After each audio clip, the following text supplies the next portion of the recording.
बिहार में आखिरी चरण के मतदान से पहले बड़े आरोप प्रत्यारोप का नया दौर शुरू हो चुका है। तेजस्वी यादव ने आरोप लगाया कि मुख्यमंत्री आवास से लगातार अधिकारियों को फोन किए जा रहे हैं। तेजस्वी के मुताबिक कई अफसरों को चुनाव प्रभावित करने के निर्देश दिए जा रहे हैं, जिस पर रविशंकर प्रसाद ने पलटवार किया। रविशंकर प्रसाद ने कहा कि तेजस्वी ने सरेंडर कर दिया है और अब उनकी हताशा साफ देखने को मिल रही है। कई बड़े बड़े अधिकारियों को बुलाया गया है, निर्देश दिए गए हैं, अपने रेंज का देखना है, उनको कहाँ डिस्टर्ब करना है, किन किन व्यक्तियों को चुनाव से पहले उठाना है।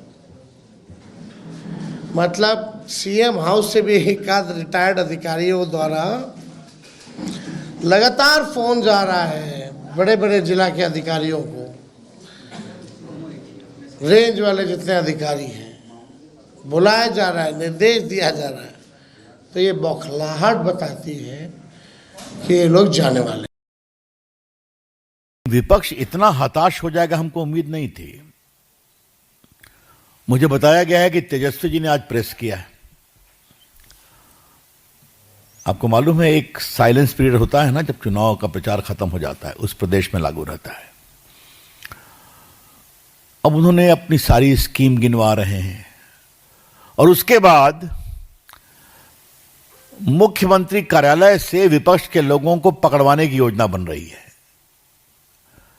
हमने कहा ये तो लगता है आपने हाथ गिरा दिया, सरेंडर कर दिया। इसे कहते हैं हताशा की पराकाष्ठा। चुनाव हारने में आप पहले से ही बहाने ढूंढ रहे हैं। रविशंकर प्रसाद ने तेजस्वी के बिहार की बेरुखी करने वाले आरोप पर भी जवाब दिया। रविशंकर प्रसाद ने कहा कि तेजस्वी होमवर्क करके नहीं आते हैं। श्रीमान तेजस्वी जी ने आज एक बात कही है कि सारी इंडस्ट्री बीजेपी राज्यों में ही क्यों लगती है, बिहार में क्यों नहीं लगी, तमिलनाडु में क्यों नहीं लगती है।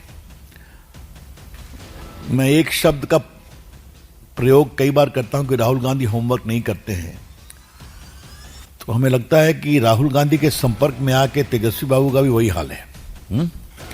थोड़ा होमवर्क करिए। आप मुख्यमंत्री की दावेदारी में बैठे हुए हैं, बनेंगे तो कभी नहीं। अब इस बीच तेजस्वी यादव ने दावा किया है कि बीजेपी शासित राज्यों से 208 कंपनियां चुनाव ड्यूटी के लिए बिहार भेजी गई हैं। तेजस्वी ने सवाल उठाया कि जब दूसरे राज्यों में भी पैरामिलिट्री फोर्स मौजूद है तो सिर्फ बीजेपी शासित प्रदेशों से ही कंपनियां क्यों आईं? तेजस्वी ने इसे चुनाव को प्रभावित करने की साजिश बताया और कहा कि सत्ता पक्ष अपनी हार से डर गया है, इसलिए प्रशासनिक स्तर पर खेल किया जा रहा है।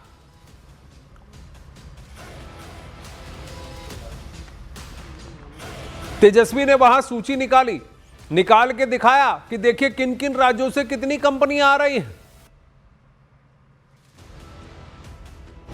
तो हम इंटरेस्टिंग डेटा बताना चाहते हैं जो इलेक्शन कमीशन ने अमित शाह जी के निर्देशों पे शायद किया होगा। ये आंकड़ा भाजपा या एनडीए शासित इन राज्यों से आए हैं जवान। उत्तर प्रदेश से 40 कंपनियां, गुजरात से 27 कंपनियां, यानी कुल 208 कंपनियां। चलिए देखिए, यानी 208 कंपनियां भाजपा शासित राज्यों से उनकी पुलिस आई है। ये अराजकता के द्वारा जातीय ध्रुवीकरण की सिर्फ राजनीति करते हैं,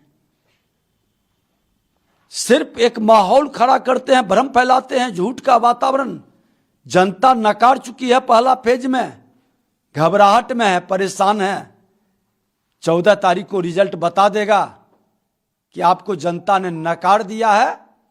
और जितना भ्रम और झूठ का वातावरण आपने जो स्लीपर सेल के द्वारा हर जिले में माहौल क्रिएट करने का प्रयास किया, सफल नहीं हो सके। जातीय ध्रुवीकरण का खेल आपका बंद हो गया।